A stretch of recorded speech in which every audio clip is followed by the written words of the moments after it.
Well, NASA's Artemis II crew capsule carrying 4 astronauts has now successfully splashed down in the Pacific Ocean off the coast of San Diego. Of course, they have now completed the most risky step of their historic 10-day journey around the moon. NASA and the military are assisting the astronauts to get out of the capsule, as we see on the screens right now, and then they will be flown to the recovery ship. Now, the crew includes NASA's astronauts Reed Wiseman, Victor Glover, and Christina Koch, along with Canadian Space Agency astronaut Jeremy Hansen.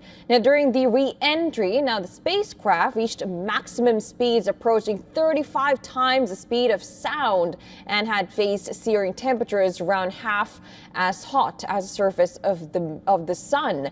Now, the mission has already achieved a major milestone, with the crew now breaking the record for the farthest human spaceflight distance at about 406,771 kilometers from Earth, while navigating the far side of the moon.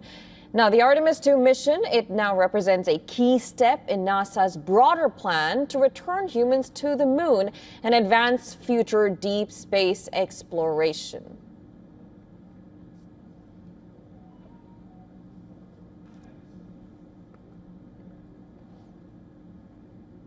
All right, for more on this, we're now being joined live by Dr. Amitabh Ghosh from Washington, D.C. He's a space scientist from NASA. Thank you so much for joining us. First of all, I would like to have your reaction to the splashdown. Well, it's incredible. It's kind of, if you remember, so we are probably, this happened a long time ago. People watched the first astronaut, Neil Armstrong, come down on the surface of the moon, and that was in 1969. And this is kind of another moment. So, we are used to astronauts going to the International Space Station. International Space Station is just 250 miles away. The moon is 400,000, like 0.4 million miles away. So it's far away. So the next phase is about to start. So the humans are going back to the moon, not to visit it like they did in the early 70s and late 60s, but actually to stay there, to set up a base there. So that is going to happen maybe in the next 5 to 7, 10 years, right? So this is the start of that. So that's where I think, for me, that is where the significance of this picture is. The picture is, this is just the beginning. A lot of changes will happen right now, which you have seen. The Space Launch System is being used to ferry the astronauts up and down. That will change, and the private players will come in, which is like SpaceX. The cost of this, of transporting human astronauts to the moon, will drop by 95%. Because they will reuse the launch vehicles. The frequency will go up. They are trying to build systems on the moon so that there will be power, there will be rovers to transport astronauts.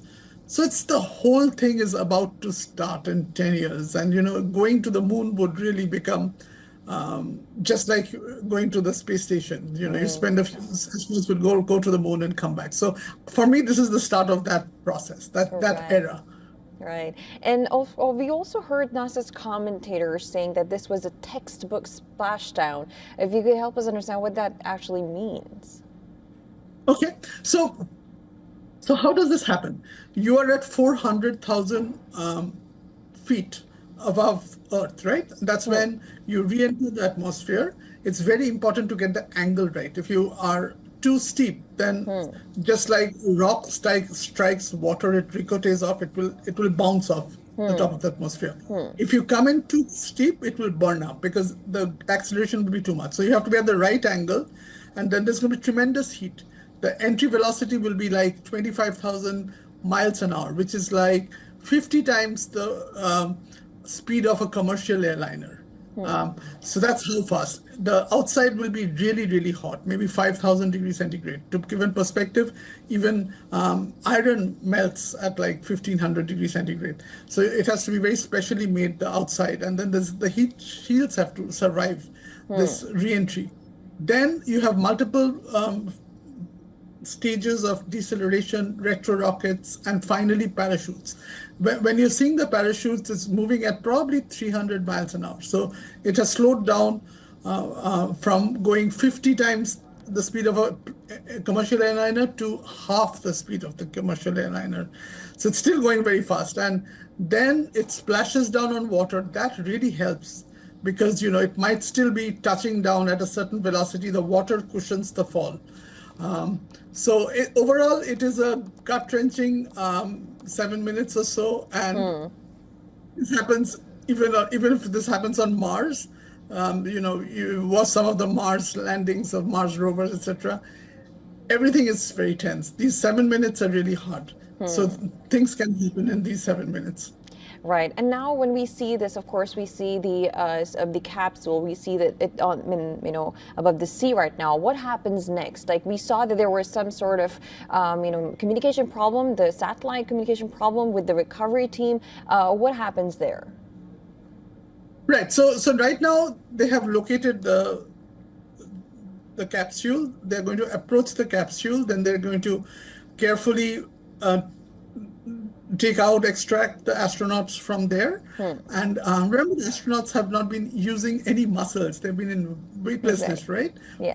Days. So imagine if you have not used your legs for 10 days and your arms for 10 days, you don't have any. Suddenly, gravity seems like a huge burden, like it's pulling you down. So you have to get used to it. So the astronauts will be fragile and weak, and so they have to undergo physical therapy to build up some of these muscles. And usually this depends on different astronauts. Some recover quickly and some take a little more time. So that will be something. And then you need to be probably hydrated. And then, of course, get used to, again, the meal schedule on Earth, which is very different. You can have fun things which you did not have in space, like pizza. But it's a different schedule. So it is going to be a little bit of a transition to get acclimatized to Earth. But this was a relatively short stay. Sunita Williams, for example, was there much, much longer. So for her, probably the transition was more difficult. Interesting. So now, when we look at the future of this whole, of course, now what we know is it has broken the record of the farthest that human has been. What does that mean for, the upcoming missions to come? Of course, NASA's preparing for Artemis III already. What will happen then? Oh, okay. So this statistic that it is furthest from Earth is a detail. It's not. The big thing is that they're going back to the moon, and that's going to take some time. So the lunar lander is being built by SpaceX, and I think is also being built by Blue Origins. So whatever you saw that orbited around the moon, now they have to get from there, descend to the surface of the moon, do their thing there, and come back, and again come back to the spacecraft. So that step has to be implemented. Probably will take 2 years, maybe. And so once they have done that, landed on the moon, astronauts have landed on the moon. Maybe they'll have a couple of more landings, and then they will start thinking about where to put up a base. Whether there is there is a lot of work to be done. So one of the things for a successful base, you need something called, you should be able to live off the land. See, when pioneers came to America, they could survive there because there was water available and oxygen available. You cannot survive on the moon if you have to carry everything from Earth. So there has to be a way to get water on the moon from the ice at the lunar South Pole. So that technology has to be demonstrated. It's probably very cold, and you have to have a system to get water there and oxygen there. So, and then you have to build power systems there. You have to have some sort of a mobility system of like rovers to transport astronauts across the base. So it is going to be very exciting. It is like building a base in Antarctica, which a lot of countries have, except it's on the moon. So that will happen in the next 10 years. All right. Also, of course, when we look at, how hard it has been for this whole mission to come together, we have something like a SpaceX, which is a private company that comes in. How much of an important role does it play? Because so far we've just seen NASA playing a role in these space explorations. So the private players have been helping NASA. So let me walk you through. Remember, there was this space shuttle disaster where Kalpana Chawla, an Indian astronaut, lost her life. So after that, there was a study. The space shuttle was retired around 2010. From 2010, NASA decided to build its own vehicle, which is what you see now, the SLS, or the Space Launch System, and two private players were funded to, again, build some sort of a transportation system. SpaceX was successful. So not only were they successful, they reused the launch vehicle, so that they cut the cost of launch vehicles, launch by 95%. So right now, that is a huge advantage. And going forward, probably you will have, instead of SLS, some sort of SpaceX vehicle being used to cut the cost. So yes, to answer your question, there are a lot of private players involved, but that is the model, that is the contracting model that NASA uses. It decentralizes it. So there are many, somebody's providing the camera, some other countries providing some experiment. So it is decentralized, but that's the way it is. And in a way it is good, because it leaves people who are really good at something to do that. And NASA can concentrate on something else. Right. And of course, when we look at this mission, it's not just for USA, it's for, we had one Canadian astronaut here, and it means a lot for the entire world. India has been playing a major role when it comes to space exploration, and we have missions lined up for the future, especially if looking at Gaganyaan mission or the Chandrayaan-4 mission. For India, how is it observing this Artemis II mission? Right. So I think India is in a very interesting stage. The enthusiasm for space exploration is unparalleled. It's almost like US in the late 60s and the early 70s. There was a huge enthusiasm. And the government is like really willing to spend what it takes to get in India. So it's a very big thing. And, technology is becoming cheaper.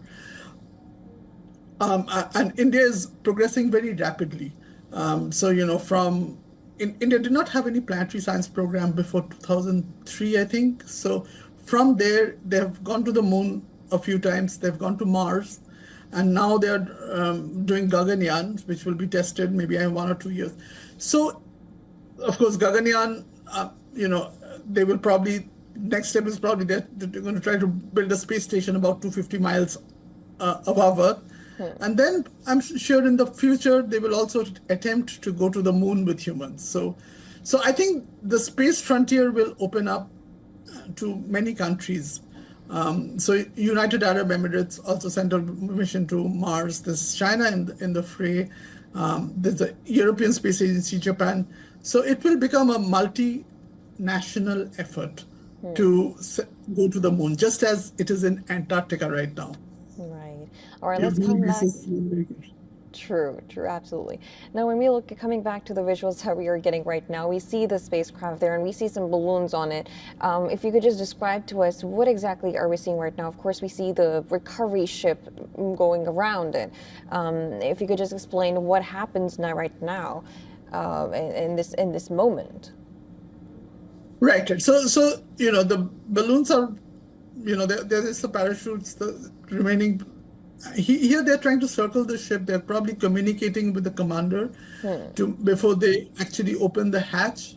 And then once the commander inside the spacecraft says all is well, then they're probably going to go and open the hatch and get the astronauts out. So it's just to make sure that everything is fine before you don't make any rash decisions. So they're circling it. They're probably inspecting for whether there's any exterior damage to the vehicle. And then this is all out of abundance of caution. I think very shortly you will see them approach the vehicle and open the hatch, and then the astronauts would come out. Right, of course, we'll be waiting for that to happen as soon as possible. Now, when we look at Artemis I mission, it was the first uncrewed mission when it first went. And when it comes to, because we heard the NASA commentator talk about how the splashdown is happening. We heard him talking about how the first mission, Artemis 1, when it was, during the when it was entering the atmosphere, somehow there was some debris, and they had to work on it to make sure that the debris does not happen for this Artemis 2 mission. If you could help us around how that functions. Right. So what happened during Artemis 2 is, so I described the re-entry, right? So there are heat shields which cover the spacecraft, which protect the spacecraft from heat. Right. And so there was some problem with heat shields. If you recall, the disaster of where Kalpana Chawla, the Indian astronaut, passed away in '97 with one of the space shuttles.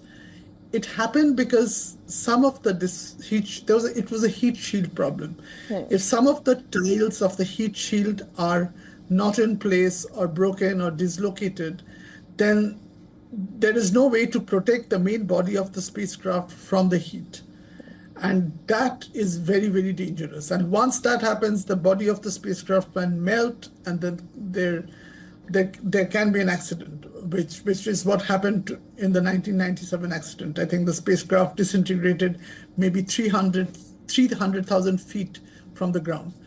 So that was a very important issue to be addressed in Artemis 1. And fortunately, in Artemis 2, everything was fine. So this is a very serious problem. And so I'm sure NASA gave it the due diligence and made sure that this was fixed before Artemis 2 was cleared to fly.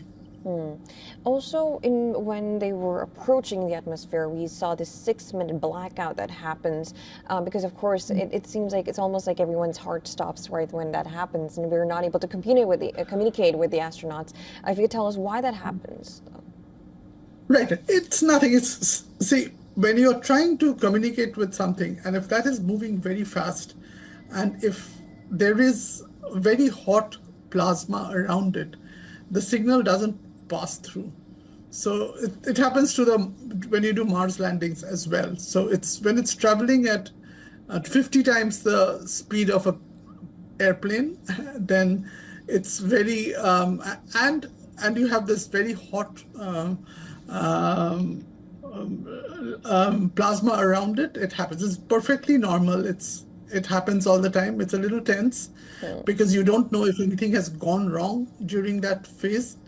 But it is what it is. I mean, astronauts have to deal with it, and then mission control also has to deal with it.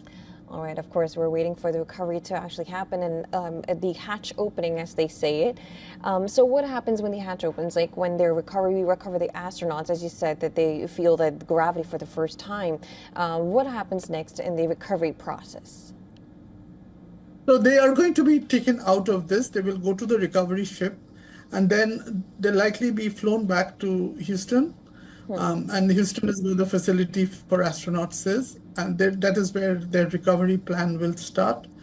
And I would be very surprised if they do any press briefings right now. I think they're right now in a very tired and worn out phase. So they will probably just go to Houston. They will go through their plan. They will the recovery plan. And then a few days later, based on recovery of each astronaut, you will see them more in public, and maybe at that time they will address the press and everybody. Right. And when we talk about the missions that these astronauts fulfilled in these days when they were in the flyby of the moon, if you would also help us understand what were these different missions that they were required to observe in the flyby?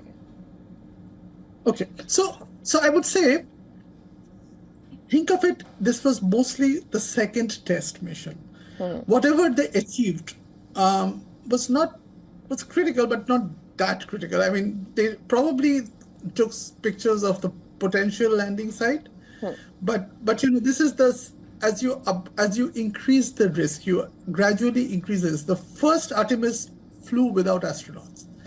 This time, they did a simple mission. They went around the moon but did not land. So they kept it simple. So it was more a test mission. So they did some science on it. But I think that next mission, where they actually have to land on the moon, have to get to moon's gravity, and then after they are done, again, escape moon's gravity to come back to the spacecraft that is orbiting. That is way more complicated. And once you're on the moon, there is much more science to be done. Probably there is going to be analysis of soil, analysis of rocks. You can collect rocks and soil to bring back to Earth. You can make measurements of the atmosphere. You can measure the temperature of the site. A whole plethora of experiments is possible once you land, which would be Artemis 3. Right. So, by what we understand is that what they were doing is observing the different sites on Moon and trying to decide how or when would that be possible for humans to actually land on Moon. Is it?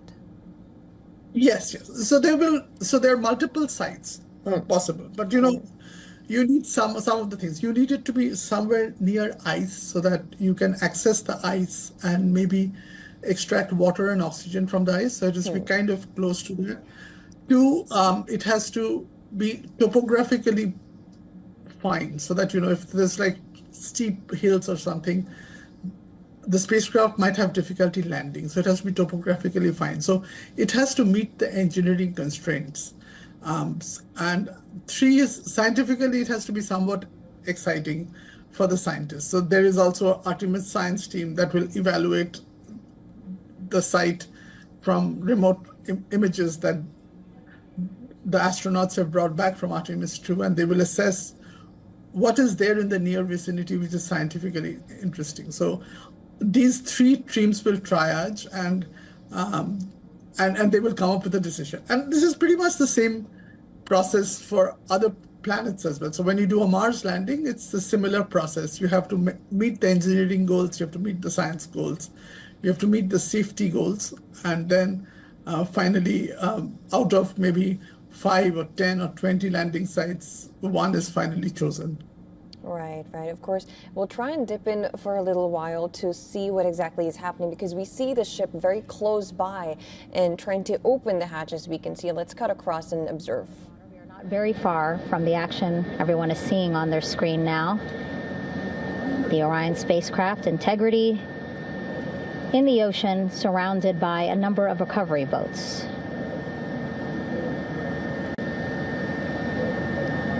As Rob has been saying, in those recovery boats, NASA and Navy personnel specifically trained to get the astronauts out of Orion.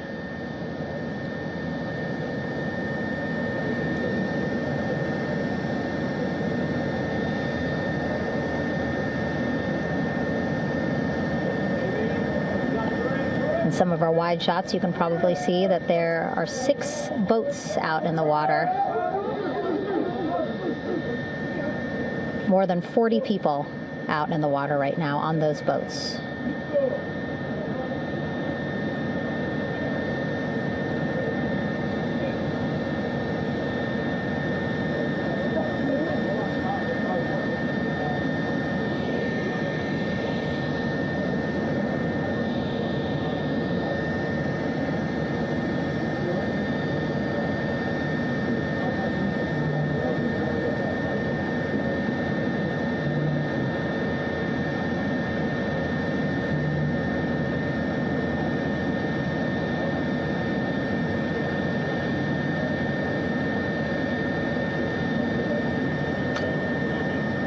First order of business is to set up the front porch and the stabilization collar. You might also hear it referred to as a stab collar. Basically just to make sure that Orion stays upright, doesn't sway in the water too much, again, to make it easier for recovery forces to get the astronauts out. All right, Dr. Ghosh, I'd like to come to you. So what we see in the visuals right now is they're trying to put up a front porch and trying to approach the astronauts in and get them out. How does it feel to watch this? How does it feel to watch this?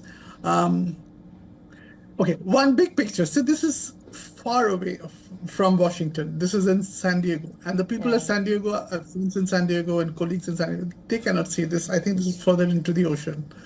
And you're watching it from India. So it's like we've become a global village, right? I mean, we are watching this from all over the world. And so it is almost sunset time or close to sunset time. Uh, it's surreal, somebody sitting there in that vehicle has traveled what 800,000 miles, which is like how many round trips between India and US?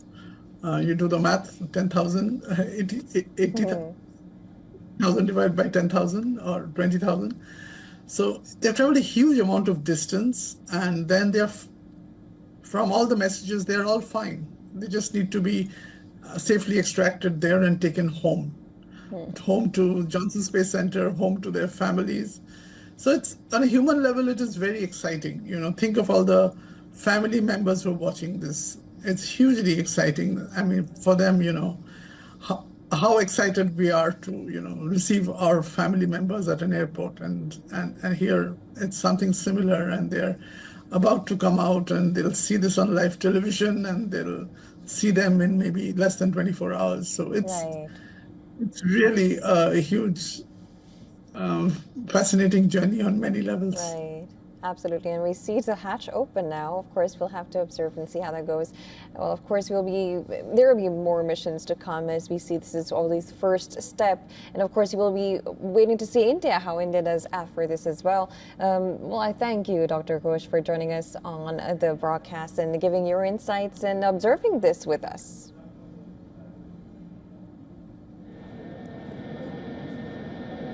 In they go. In total, 4 will go into Orion. So it'll be a little bit of a tight squeeze, but the goal is to have a recovery personnel with each astronaut assessing them.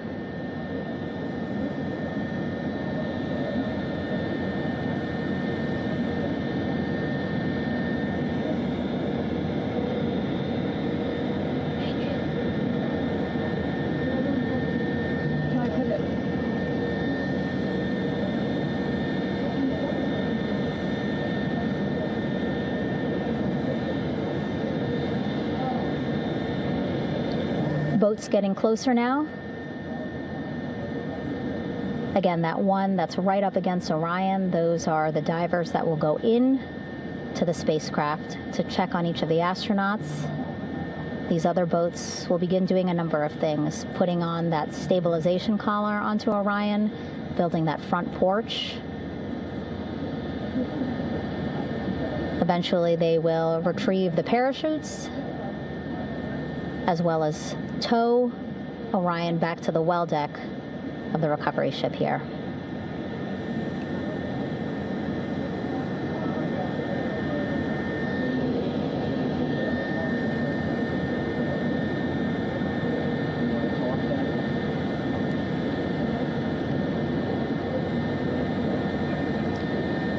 And so as we wait for the Navy and NASA personnel to get their assessment of the crew inside of Orion, why don't we toss it back to Rob for an update? Yeah, thank you, Megan. Here in Mission Control, Flight Director Rick Henfling and the entry team of flight controllers still on duty. The vehicle has been powered down for some time now. There are no hazardous gases emanating from integrity. That, of course, allowed the recovery personnel to approach the vehicle and then open the hatch to begin the initial medical assessment of the crew, as you just indicated. Now we're standing by for the erection of that inflatable raft, the front porch, alongside of the vehicle that will enable the crew to be extracted one by one onto the raft, have a moment or two to get their land legs back before they're hoisted into 2 hovering Navy helicopters, 2 crew members for each helicopter, for a short flight back to the deck of the USS John P. Murtha.